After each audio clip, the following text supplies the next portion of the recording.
we finished pivot tables. We were going to get into some basic safe searches and then show how that kind of gets incorporated back into your dashboards and what you can do with that. So one example here is we created a save search on a transaction search, and we were going to use that to help calculate DSO, or day sales outstanding. So by creating a search that we want, once we have the data we want in that search, we can then incorporate it into our KPIs and scorecards later. So this was a simple transaction search. We filtered down for just product and service revenue. For instance, if you're trying to calculate DSO, you probably don't want discounts and write-offs and all income accounts. So we are purposely filtering to just accounts that are probably tied to invoices and billing. And then we want posting as true. And then anytime you're going to use a KPI, you really only need one result. So just the amount, just sum, show totals. And then for all KPIs, you have to have a date filter. So you add a date filter to your available filter. Once you've done that, you can then run your search and you see it's just returning a total. So that's fine. That's appropriate setup to get it set up. Once you put this search in a KPI, it will then filter through and apply the date parameters of that KPI. So this is just to kind of have the source for querying and pulling the data. It's smart enough to know when you add it to a KPI, which date ranges it should mirror. So that's how you would set up just one save search that we can use on a KPI. The next search that we were going to do is set up a search that we can put on our home dashboard as a reminder.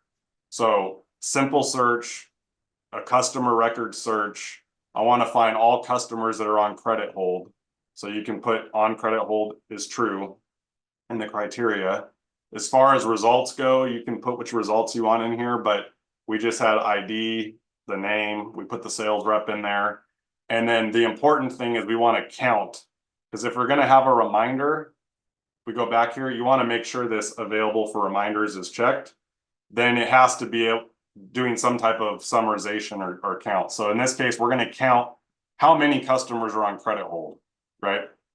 And then you can see when you save or run it, it will basically return your data. So there's 5 customers that are on credit hold here.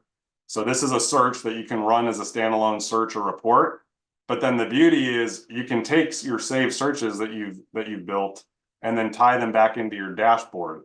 So in this case, we're able to add that search as a reminder. So if you go to personalize, reminders, set it up, you look for your search, you can add it here.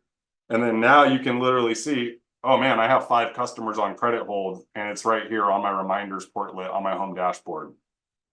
So just kind of giving a little quick flavor of searches and how you can incorporate those into your dashboard as well.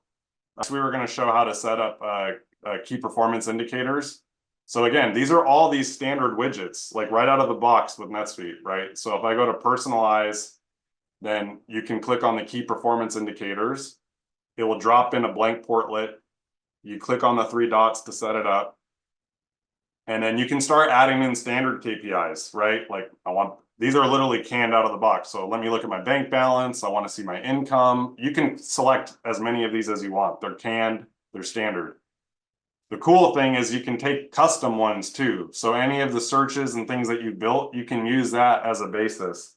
So if we go further, when you go to the custom tab, you can click add a custom KPI. You can now search for one of your searches and add that in as well. And then once you refresh your results, you see your KPIs displayed here. So here's my bank balance, today versus same day last month and the change, my income. And then now this is our custom search results displayed here as a KPI as well. So that's a really nice way to be able to add key performance indicators.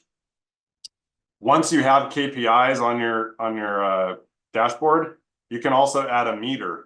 So it's another widget you can drop in, and you can now select from any of those KPIs. You can toggle here and have those displayed as a meter. So normally like to show, cash or bank, what's my bank balance? It's just nice to be able to already see that kind of in a different, visualization on your home dashboard.